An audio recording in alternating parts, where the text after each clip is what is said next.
So as soon as I was born, I was taken to Nagaland. When I was in Delhi, that's when I was introduced to art, then to architecture. I came to Pune because I was admitted to Armed Forces Medical College. My teachers used to say that I would be a very good surgeon because I had surgeon's hands. You all are destined to do something different. And I also wanted to help my father, who was a government employee, to ease him from the burden of feeding and looking after the higher education of 3 boys. I'm amazed by the way that you have kept your life so simple, easy. The 3 best investments of your life should be a good chair, a good mattress or a bed, and good pair of shoes. Today at our studio, we have one of the proud pro-luxurians. I'm so deeply honored to have him here today. We have Mr. Ram from India House.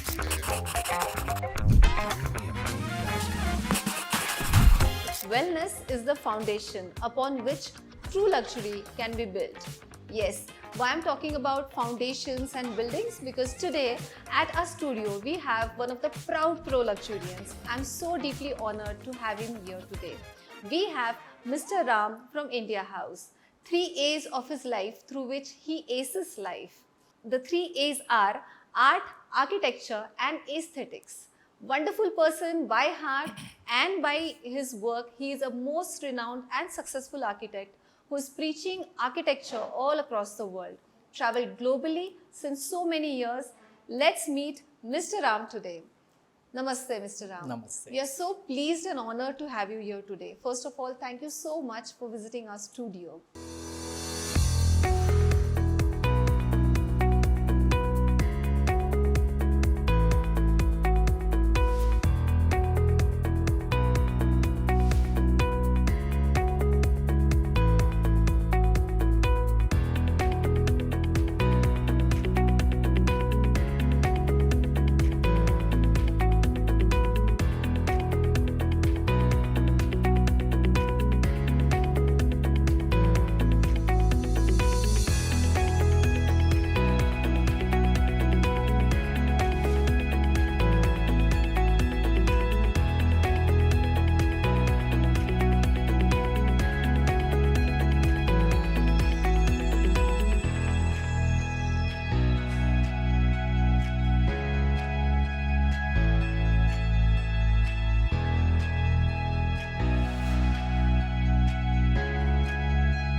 Ram, I've seen you since past so many months, and the way you handle both your work and life balance is amazing. And that's why I feel you are a true proud pro-luxurian for me, who's balanced luxuries with a pro level, which is the wisdom level. So first and foremost, I would like to ask you, how has your life journey been? You know, you started, and then how have you reached to this place where you are today? Okay, so let me tell you about myself a little bit. Yes. Okay, my name is Ram. My full name is Ramprasad AKKISETTI Naidu. I was born 53 years ago in a city called Vijayawada on the banks of river Krishna just before it meets the Bay of Bengal in my maternal grandparents' house. So my mother and father were blessed by 4 boys, no girls. I'm the third of the boys, and, and we lost the second boy during swimming. Okay. And so as soon as I was born, I was taken to Nagaland because my father was a spy. He was in the Okay. Intelligence Bureau, Government of India, Ministry of Home Affairs. So I grew up my early years, kindergarten, with Naga people, very beautiful people. If you Wow. don't know where Nagaland is, Nagaland is in the northeast of India, Yeah. and a very pristine, beautiful place. And soon after that, my father was posted to New Delhi. So my entire schooling was in New Delhi. Wow. So from 1978 to 87. And then I did my junior school in Guntur, where he was posted. Okay. And when I was in Delhi, that's when I was introduced to art, then to architecture, drama, play, then music, classical music, classical dance. These were all the things that I grew up as a Right. child in Delhi. Right. And Delhi was very different back then. It was just an administrative capital of the country, unlike a business center now, which is really a megalopolis, what we call. And so our life in Delhi was very beautiful. We were three boys. My elder brother, who's almost reaching 60, but he found a newfound love in agriculture. He grows chrysanthemum flowers in Vijayawada. Okay. And my younger brother is married to a Malaysian. He is an IT engineer. Yeah. He lives in Kuala Lumpur with Yeah, his I did daughter. meet him. Yeah, Yeah. you met him. Yeah. And so he's settled for the last 25 years over there. Wonderful. And I came to Pune because I was admitted to Armed Forces Medical College. Okay. As you know, when I did my high school and junior college in Vijayawada, everybody used to think about either becoming a doctor or an engineer in Andhra back in those days. Yes. So I must have been bitten by that same bug. And that's how I appeared for medical colleges, and I got selected to many medical colleges. But I chose to come to Armed Forces Medical College. Wonderful. One, because it was a completely free education. And I also wanted to help my father, who was a government employee, to ease him from the burden of feeding and looking after the higher education of three boys. So I thought that this could be a way to kind of help him. So I landed up in AFMC Pune, and Armed Forces Medical College is a very prestigious medical college in India. It's very difficult to get inside that. So my life in medical college was very beautiful because AFMC was a very disciplined, structured institute. We had wonderful professors. We had a lot of activities, sports. Education was of the highest quality. We lived there and we studied there. And so my life in AFMC introduced me to a lot of good things. It was very competitive environment over there because everybody was a topper in a state or a district. So we were all 100 students who were competing with each other. But that competition was very healthy too. Wonderful. So around the third year of medicine, my mind started drifting. Yeah, I started. I was going to ask, how did you shift from medical to this art and because I think you love art and you love aesthetics. I think I was born with an idea of what was art and aesthetics. It was not something that I had to work towards. Yes. I was having that since my childhood. Inbuilt, yeah. I was always very good at drawing and painting and winning many competitions for my schools at national level also. Correct. So I didn't have to work towards that. But it was only around the third year or when I was in my 21 years of age that my mind started like haunting me, saying that I'm in the wrong profession. And my teachers used to say that I would be a very good surgeon because I had surgeon's hands. Because I was very artistic. But as fate would want, that was the same time I met Professor Christopher Benninger, my guru, my mentor, everything for me. Wonderful soul, yes. Yeah, and life was different. So having seen him, having seen his projects, my entire life took a 360 degrees turnaround. Wow. So that's when I decided either I continue and become a doctor in the armed forces. And today I would have been sitting as a brigadier in the armed forces if I continued, and I would probably be a surgeon. Or I take the challenge of traveling the less traveled road. So to my good luck, which is wonderful and a blessing to all architects now. Yeah, to my good luck and as fate would want, I partnered with Professor Christopher Benninger. For the last 30 years, we've been successfully running CCBA Designs as a avant-garde architectural intellectual firm. We are one of the probably one or two firms in the country which runs like a lab, like a studio. We are in the intellectual part of architecture, not just building for the sake of Yes. building for the numbers. Truly, truly. So I have in fact visited your India house and the lab, and also I've seen people working with so many projects, monuments, and the way the intellect pours in and seeps in into your yeah, architecture is just extraordinary. yeah. So we wanted it to be part of the DNA of the institute that we built. Professor Christopher Benninger himself was a highly educated person Yeah. from Harvard and MIT. He took a calling of leaving Harvard and coming to India, starting the Yeah. School of Planning in Ahmedabad at CEPT University. And he had a mission and a purpose for life to use his highest education that he got it in America Yeah. for the betterment of the societies like in India, which are third world countries, Yes. where his education would be used for the best.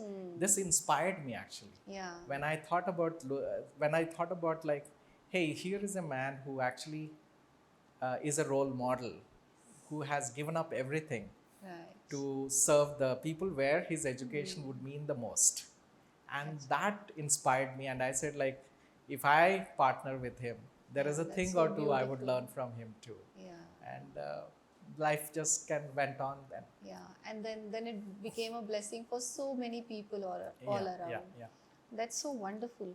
I really feel you were born for a purpose because when you were born, you had the right childhood, then you had the right education in Delhi, and then you moved and shifted to Pune. So, since so many days, I'm taking interviews for various proud pro luxurians, and what I feel and what I've seen is you all are destined to do something different and leave a legacy. Yeah, So, India House definitely is a legacy now. yeah, And I also see a lot of books that are written, and yeah. recently you published one. True. So, can you throw some light on that?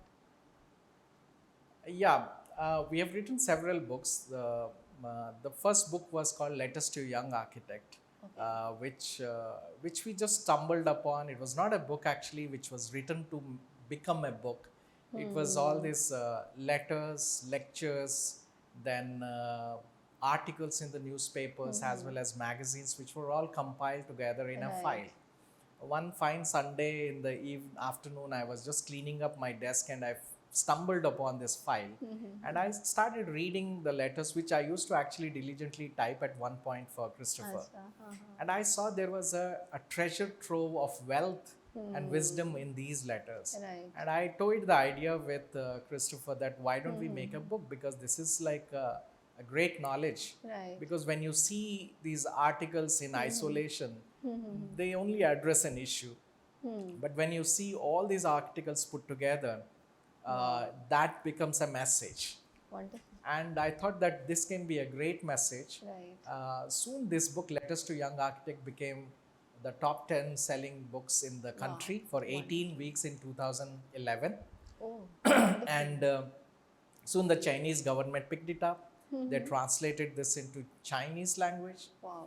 Then it was translated into Gujarati. Then now it is getting translated into Marathi, Hindi, Persian, and Tamil. Already the book was also translated into Bangla in Dhaka, not in Calcutta. It was in Dhaka. And so this book started having its own wings. Yeah. We even got our first Chinese project in Shanghai. It's a pharmaceutical headquarters in Shanghai. Okay. After the client over there picked up this book, he read it, and then he decided to trace who could have been the architect of this book, Wow. Wonderful. who has written this one. And that's how we were traced and we got the project. Wonderful. So this book was very successful. A sequel to this book was written just recently, Okay. which was again the last 14 years of letters, articles, and speeches that Christopher or I would have given. And that has been compiled by Karan Gandhi, who's a young trainee in our office as an architect who worked with Christopher.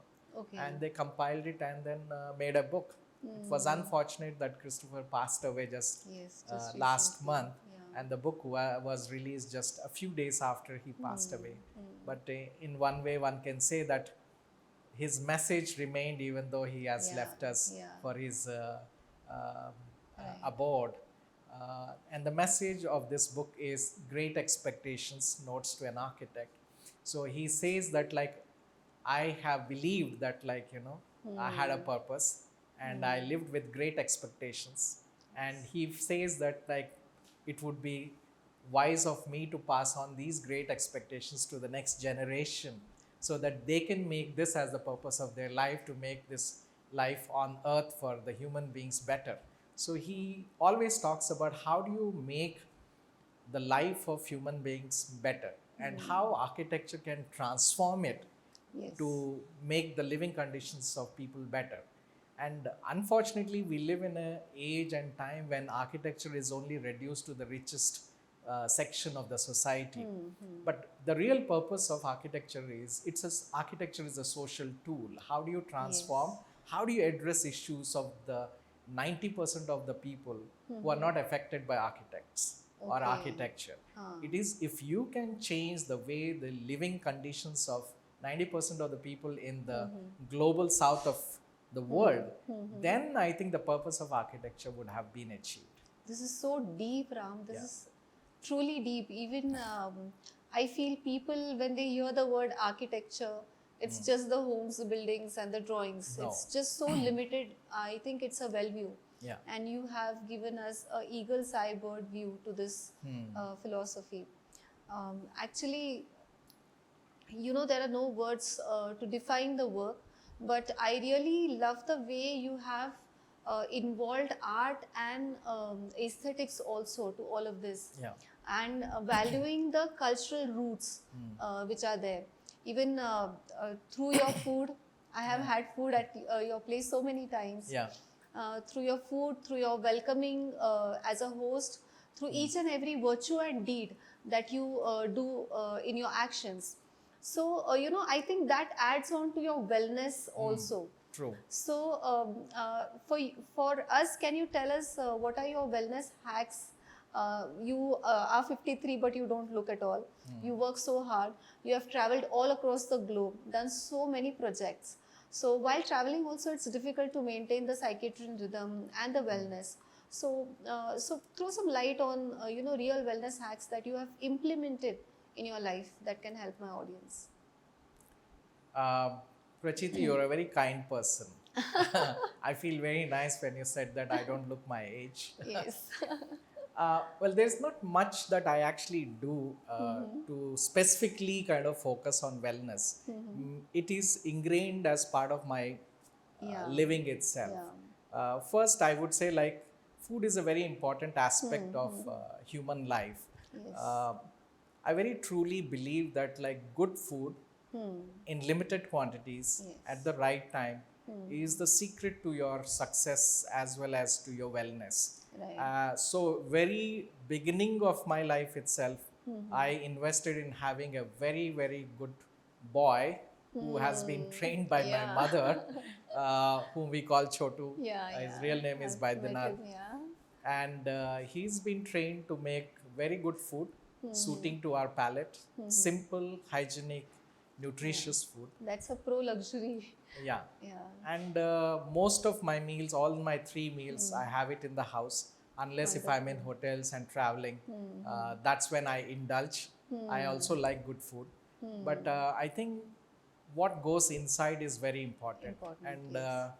as the Chinese would say, all diseases manifest from your digestive system. Yes. So does Ayurveda. I Yes. think what you eat, how you eat, how much you eat does matter in your Does wellness. matter. So I make it a point to have balanced diet. I make it a point to pick up my own fruits and vegetables. We rarely get anything which is cooked outside. Yes.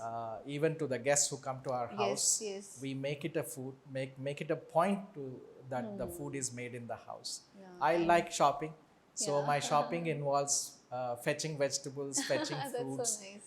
talking to the vendors of the fruits. Okay. And then I like the whole energy of negotiations between the vendors and the other buyers. How beautiful is And this? then Yeah. that is where you see the real India. Yeah. I mean, that Yeah.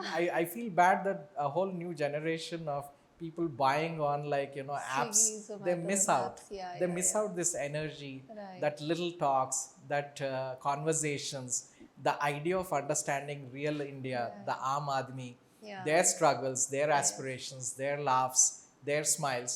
All this is Wow. positive energy that you come back not Yeah. just with the fruits, but Yeah. it's just not just It's the just fruits, but human also with the connect. fruits something Yeah, more. yeah. And I can see that sparkle in your eyes Yeah, as yeah, you yeah. are, talking about all of this. Yes, yes, you connect. So, Human connect you is very connect. important. Yes. We all are social, emotional animals because animals don't have Yeah, yeah, emotions. yeah. It's only us.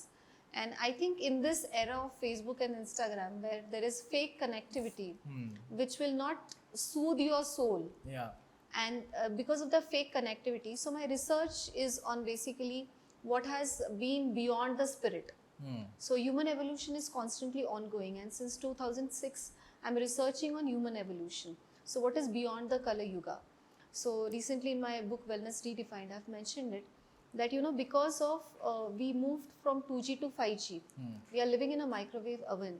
The pesticide rich food, the connectivity, and the fake connectivity of people through social media, Instagrams, which gives us a feeling there is a change in energy dynamics wherein a psyche is formed. Yeah. So a pseudo psyche is formed, and then that gives rise to more diseases, more confusions. Kids these days are highly intellectual, but they are Correct. confused when it comes to choosing Yeah. their careers. So similarly, ancient people at our places, they had system and discipline. Going outside, buying fruits, buying vegetables, Yeah. connecting with real people, Huh. having the real talk, sharing. Sharing happened then actually. And I truly am amazed by the way that you have kept your life so simple, easy, and you are achieving wellness in a flow state Yeah. without doing any wellness hacks. Yeah. You are achieving wellness in such a busy life, and that's Yes. what glamour world truly is. Yeah. Yeah. You just have formed a discipline. You already are a disciplined person as I Yeah. see you, Yeah. Yeah. and you have been to army hospital as well. And another thing is this discipline has given you a lot of freedom to do activities like getting household stuff, talking to vendors. You Yeah, enjoy yeah. that. You connect with them. You eat homemade food. You have aligned your life with your work. Yeah. You have aligned your life with your purpose, and your wellness is made so easy. Correct. I find such wisdom in all of these things. And we are a little bit greedy, Ram, Yeah. at our podcast. We need to know a lot of things in a short span of time. True. So that's why what we have created is the rapid fire round. Okay. So I would, rapidly shoot bullets of questions at you to know your wellness hacks in a short span. What's the best piece of advice you ever received? Okay. Trust, but verify. Wow. It is a Russian proverb, which means doveria no proveria, Oh, which was used quite frequently by the ex-president of America, Ronald Reagan. He says you trust people, but also make sure you verify it. yes. So I try to implement that as much Yeah. as possible in my daily life. Wonderful. Yeah. And so true and amazing. So, Ram, what is your favorite place to relax? My favorite place to relax is my study or the library in my house. Okay. Either early in the morning, where I try to read for a couple of hours, Okay. a book or something, Achha. or I sit in the evening after the work hours alone or with a friend or two of mine in the library Okay. and have a drink, Yes. my Scotch Glenlivet. And this is a beautiful chair which is called the Charles and Ray Ames lounge chair and the ottoman. This is a design from 1956 and this chair is in the Museum of Modern Art. Oh, And I invested in getting this chair because I very Wonderful. strongly believe in having very good chairs to sit. Yes. Because it does allow you a relaxation. And this lounge chair is so beautifully designed that its headrest and the backrest are equal proportions, and its seat and the ottoman are also equal proportion. Wonderful. Made out of bent wood chair, bent wood, plywood, and leather. So Wow. it gives me the maximum comfort and the relaxation. And sitting in that, I think about the day in the past or the Yes. day in the future or the years or reflect on my life, Wow, the you purpose of my contemplate. life. I Yeah. recalibrate it.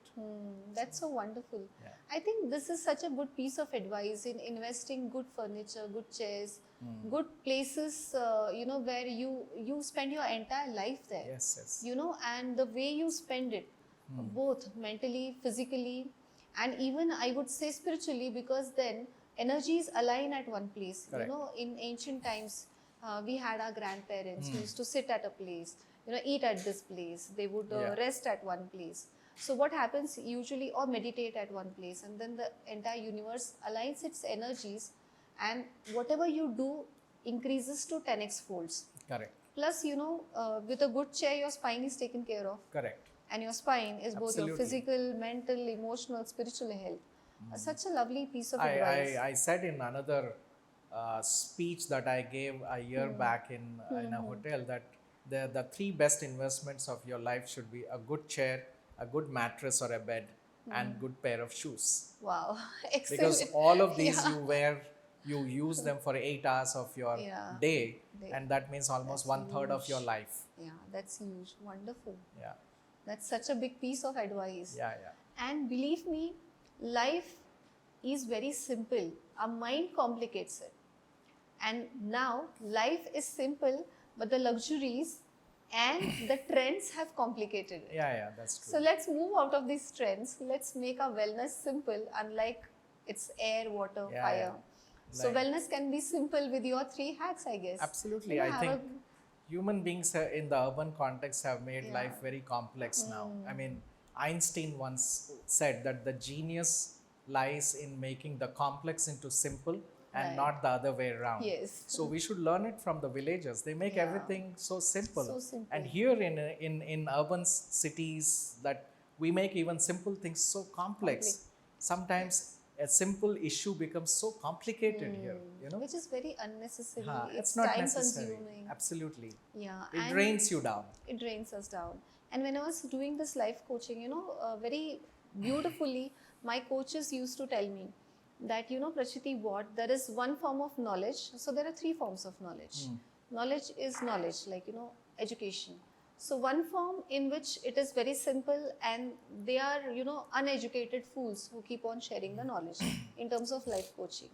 The second form is too complex and complicated theories, which are very attractive to the brain, to the intellect, but are not implementable. So they are not easy. And the third is the wisest form of knowledge, which is the simplest form, which is easy. It can be applied in your everyday life, and that is the true sense of knowledge. I think with your 3 tips on, invest in furniture, good mattress, and good shoes. It's a wisdom. I think people should value this and cherish this. I am going to cherish this. It's amazing. So having said that, Ram, you have literally made your life and wellness so simple and easy, which is why you could spare enough time for your successful ventures. But when there are successful ventures, the more higher you go, the more in-depth challenges you have. That is how energy balances. So, can you just share in few challenges that you faced in your life, and how did you navigate them? My challenges have always been monumental. Sometimes I feel that like God chose me. And sometimes I feel I'm a destiny child. But I also feel that like maybe the challenges mounted to me are also monumental. My first challenge came when I was 21. I met Christopher. And I needed to get out of medical college, which was not an easy that was thing. Huge. Yeah. And then completely drop out of something which I have achieved, Yeah. and to Then- shift into a completely different, Oh my goodness. ship. Yeah.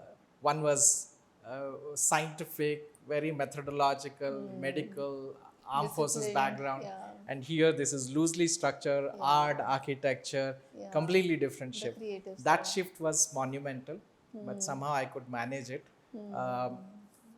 I always say this thing that to gain something beautiful, you have to lose something. So right. I've lost AFMC and the career of a doctor. Otherwise, I would have been sitting here as a brigadier.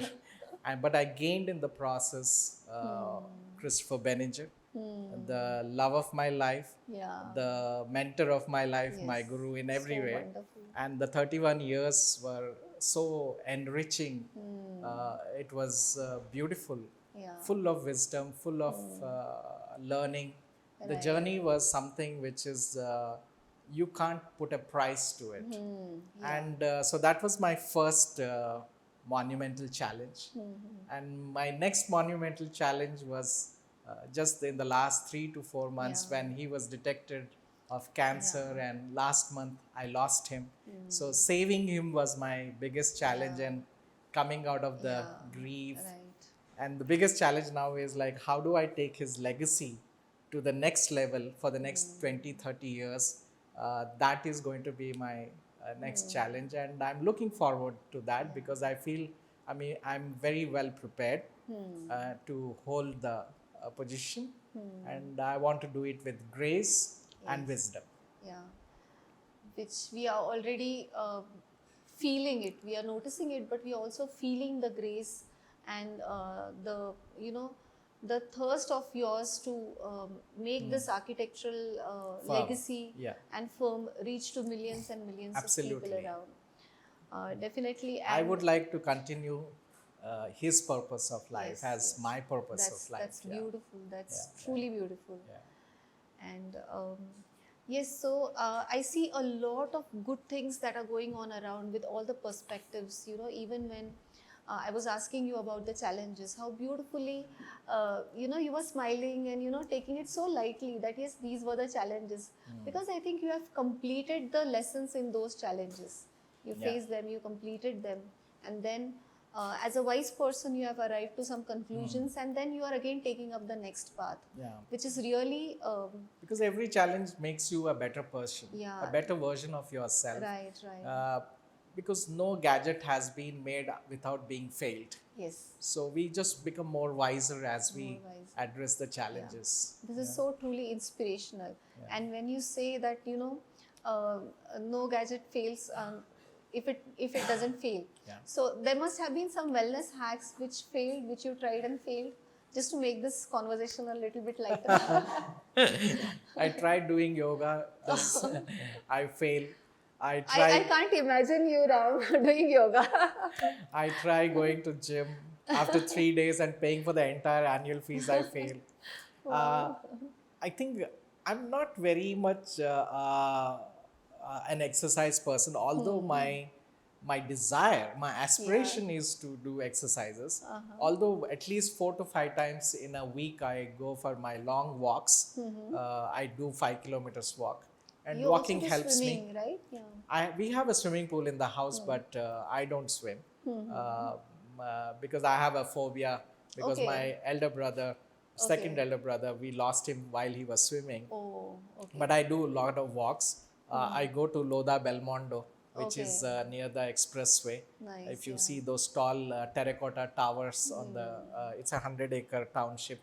I like to walk there because it connects me with nature. There's a large garden and a golf course there. I walk along the Pavana river. So I'm connected with nature, Nature. and it allows me to reflect. Yeah. It allows me to be by myself. Yeah. And nature is the best guide Yeah, for the your best wellness. guide. Yeah. It heals you both Right, internally and externally. Yeah, absolutely. Yeah, I would like to, tell my audience that I had a lot of patients and clients. So since 2006, I'm into life coaching, and from the age of 2 years, I've been into spirituality. I used to sing bhajans. So there were these clients, a few clients. One was who had a lot of weight and he wanted to go and pursue his weight loss journey. He used to force himself to go into gyms. Then he couldn't exercise and it would fire back, and he used to land up into stress eating. So then slowly we changed his styles for exercising. Now we shifted him to yoga. He still couldn't do that, and he went into depression because he didn't came back to me. He went into depression, and then again when his family members approached, then we could find out that exercise is not his cup of tea, although he likes to exercise. But then we gave him simple exercises of swimming or dancing and walking, which helped him. Now he's completely fit and fine. So the message lies in, for being fit and fine, unlike you are completely fit and fine, Yeah. right? there is no good or bad. There are just things. Unlike when we are traveling in a car, we are just watching all the trees.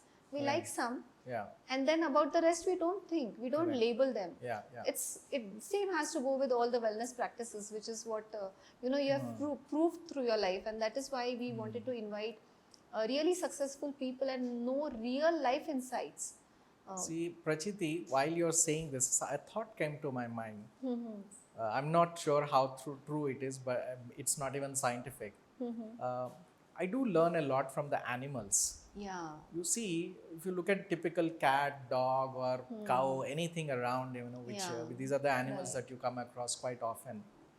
They never eat when they are not hungry. All right? Yeah. Most of the time, they are very still and calm, meditative almost. Yeah. And they do all the time walk. Yes. There's a lesson to learn from the animals. Wonderful. Eat only when you need to eat. Wonderful. That's the key. You never see an obese animal unless they are pet cats and dogs, which we feed them. Yeah. But in nature, you don't see Yeah, in obese nature. animals. I think if you cut down the amount of food that you're eating, I think American Standards Medical Association or standards say that you must eat 2400 calories a day. And the body requires about 1200 calories to run its digestive system, circulatory system, nervous system, and all that. Right. Out of all this 1200, almost like 1000 calories just goes into burning of the food that you have eaten. Eating. Yeah. But on an average, today, if you look at it, even in India, in the middle class and upper middle class urban centers of India, I think an average kid also eats more than 2000 calories. Yes. So if you are consuming more, it is taking more energy to burn it, and you're putting on a lot of weight. You see a lot of obesity today. Yeah. Obesity is not something that you're born with. Yeah. It is of made course. by you or I or anyone. Yeah. It So is made cut by down on your lifestyle. food. Yeah. Cut down on your food. And this Japanese philosophy, Ikigai, Ikigai. it very clearly says that you should always have 1/3 of your stomach empty. Eat Right. only 2/3, keep 1/3 empty. Yeah. For the air. And I very, very strongly follow that. Right. There are times when I'm tempted to eat a little bit more biryani, but I say like, stop it, Ram. Chotu makes a lot of Yeah. healthy and Yeah, but I tasty stop it. dishes. I say like, I've eaten, now I am indulging. Yeah. So whenever I stop it, actually, it's just a switch in the mind. Like you switch and say that you stop it. And seriously, you don't eat too much, you will never be unhealthy. I think the way you have trained your body. Yes, mind. wonderful. More than Yeah, body, it's the mind, which mind. actually Yeah. controls all this, Yeah. or these aspirations of the body. Yes, yes. The Actually, thirst. The thirst, yeah. And wonderful. I mean, yes, you have to, you need to have 1/3 of your stomach empty. Absolutely. And also here lies the Panchatatvas, because then, in earlier days, Yes. the Panchamrit was cooked. So Panchamrit doesn't mean, something sweet and this and that. It just means the 5 elements. Yeah. The food Balanced being cooked. food. Yeah, the food being cooked in earthen pot Yes. with water in it, then air, and then etheric space. So that is what in our stomach as well. Yeah. And I think putting on more weight, that was a very useful tip that you gave, that don't eat, beyond your You're hunger. honestly carrying that extra weight Yeah. everywhere. And just to digest the Yeah. food, because now digesting outside food is still challenging. Exactly. Digesting pizzas and burgers and cokes and everything. Not at all. Our system is not used to all We are these not things. used to it, and also eat your natural food.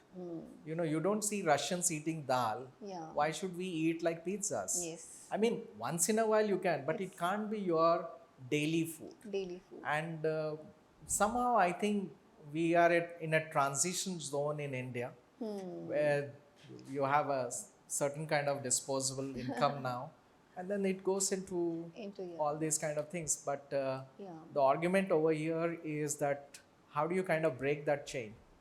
Every family has to decide on its own. Right. I think we are trying our bit to educate people. Let's see. If everyone tries.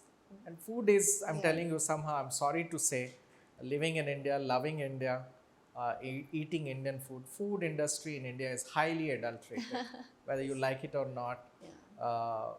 Because, from the time it is produced at the farmer's level with the pesticides to Yeah. the time it is processed and the time of delivery, and what we are eating is actually the food which has already lost the prana, Yeah, it the has life lost. in it. The earth We are has just lost eating for the its taste. prana. Yeah. Actually, the earth, the land where we are growing has lost its prana, because I was working with a few farmers through Skilling India, and I found that there's one person who's been awarded globally for the earth has its prana if it is smelling like the first monsoon rain. There's a specific aroma of the earth when there are first rains. So if the earth is smelling like that, then it's alive, else it is not alive. Yeah. And then it starts from there, and by the time the food reaches us. Definitely. So a lot of deep conversations we went on for wellness and your life journeys and hacks, and so flawlessly, effortlessly, and in a flow state you're maintaining your wellness. So definitely we are proud to have you here, Ram, today. What's the one signing off message that you can give to my audience? Signing off message: eat, pray, and sleep. Julia Roberts. Wonderful. So eat well. I think pray, when I say pray, means not like just worshipping for the sake of worshipping. Pray for the goodness of yourself, for the people around you, and for the larger society Yes. in a spiritual manner. And sleep. A good sleep is definitely an aid for good wellness. Right. Wonderful. Such thoughtful message to my audience. And I mean, the way you have navigated through your life challenges, the way you have simplified your wellness journey is truly inspiring. So thank you so much from the bottom of my heart for your kind time over here, and all the honest words, authentic words, and transparent sharing of your life journey. Thank you so much, Ram. We are deeply honored and proud to have you here today. Thank you so much for having me over here. I think this is the first time I'm actually having a podcast. Wow. That too on a subject which is not on architecture or aesthetics. It's on wellness. Although I'm not a guru on wellness, but I learned a thing or two, and I feel very happy being over here with you. Thank you so much. Namaste. Thank you so much. Thank you so much. So yes, wonderful discussions today on how flawlessly one can achieve both the aspects of life, which is wellness and success together. So how flawlessly Ram has simplified his life, you can simplify it too. There are so many tools, tips and tricks, simple hacks to make your life easy and effortless. So do watch this episode again. Check out the wellness messages that you have received, tag in the comment section, and subscribe to our channel. Don't forget to visit our website at Proluxe, which is proluxeglamovel.com. Stay tuned for more proud Proluxurians. Thank you and namaste.